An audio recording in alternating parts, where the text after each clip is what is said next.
आसाराम बापू के केस में एक ऐसा मुख्य गवाह जिसने 3 अलग अलग केसों में बयान दिए थे, आज वो कोर्ट के सामने झूठा साबित हो गया है। जी हाँ, वही गवाह जिसकी गवाही पर बड़े बड़े मामले खड़े किए गए थे। तो अब सवाल ये उठता है कि जब मुख्य गवाह ही झूठा निकल गया तो फिर बाकी केसों का क्या होगा? क्या यह सब सिर्फ एक षड्यंत्र था? और अगर था तो आखिर किसने रचा? दरअसल हम बात कर रहे हैं संत आसाराम जी बापू के पानीपत वाले केस की, जिसमें उन्हें कोर्ट से राहत मिली है। यह मामला काफी पुराना है और इसमें एक शख्स का नाम बार बार सामने आता है, महेंद्र चावला। यह वही महेंद्र चावला है जिसने अहमदाबाद वाले केस में, जोधपुर वाले केस में और नारायण साईं जी के सूरत वाले केस में मुख्य गवाह के रूप में बयान दिया था। इस शख्स ने यह आरोप लगाया था कि उस पर जो हमला हुआ था वह संत आसाराम जी बापू के इशारे पर हुआ था। लेकिन अब पानीपत कोर्ट ने साफ साफ कह दिया है कि इस पूरे मामले में संत आसाराम जी बापू का कोई लेना देना नहीं है, यानी कि महेंद्र चावला अब पूरी कोर्ट के सामने झूठे साबित हो गया है। सूत्रों के अनुसार ये महेंद्र चावला काफी लंबे समय तक आश्रम में रहा था, लेकिन आश्रम में इसकी गलत गतिविधियों के कारण इसे वहाँ से निकाल दिया गया था। और जब किसी व्यक्ति को उसके पद से या किसी जगह से निकाल दिया जाता है तो उसके मन में राग, द्वेष और ईर्ष्या पैदा हो जाती है।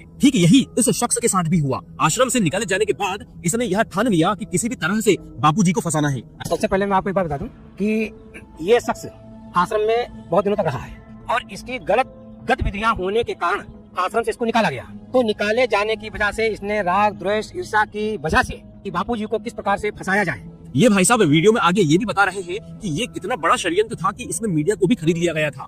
कहा जाता है कि इन लोगों को विदेशी शक्तियों से भी फंडिंग मिली, जिसके जरिए इन्होंने मीडिया को खरीदा। पूरा गेम इसका ही खेला हुआ और जिस व्यक्ति का गेम खेला हुआ है और ये उन विदेशी शक्तियों से फंडिंग इसको मिलती है, जिसकी वजह से इसने मीडिया को खरीदा और मीडिया के द्वारा जो दुष्प्रचार चलाया गया। तो ऐसी स्थिति में जनता पूर्ण रूप से गुमराह हो गई। इसको पता ही लगा कहां से क्या, कौन क्या करा, क्या हो रहा। इस प्रकार से जो आश्रम से निकाले गए लोग थे, खाली एक यही नहीं है, और भी लोग हैं जिनको आश्रम से निकाला गया था गलत गतिविधियों होने के कारण से। आज वही लोग, उन्हीं लोगों ने बापू को टारगेट किया। आगे वीडियो में ये भी बताते हैं कि बापू जी को फंसाने के लिए खास तौर पर कानून बनाया गया और फिर उसी कानून का उपयोग करके इन सब घटनाओं को अंजाम दिया गया। यहाँ तक बापू जी को फंसाने के लिए कानून भी बनाया गया था और उस कानून के तहत उसका दुरुपयोग करके ये सब घटनाएं की जा रही हैं। अब धीरे धीरे करके सारी पोलें खुल रही हैं। अब यहाँ वाला केस फाइनल हुआ है, अब यहाँ वाली सुनवाई होगी, अहमदाबाद वाली होगी, जोधपुर वाली होगी।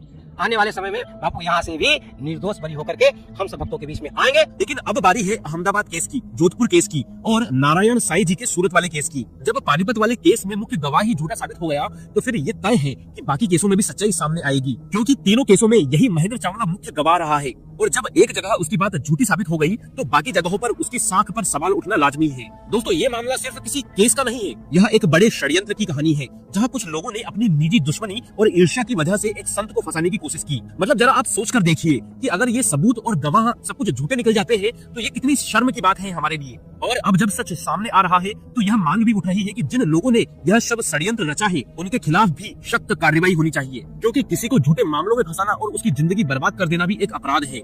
और जिन्होंने ये सब घटनाएं की है, हम तो न्यायपालिका से ये भी गुजारिश करेंगे कि ऐसे लोगों के खिलाफ भी कार्रवाई होनी चाहिए।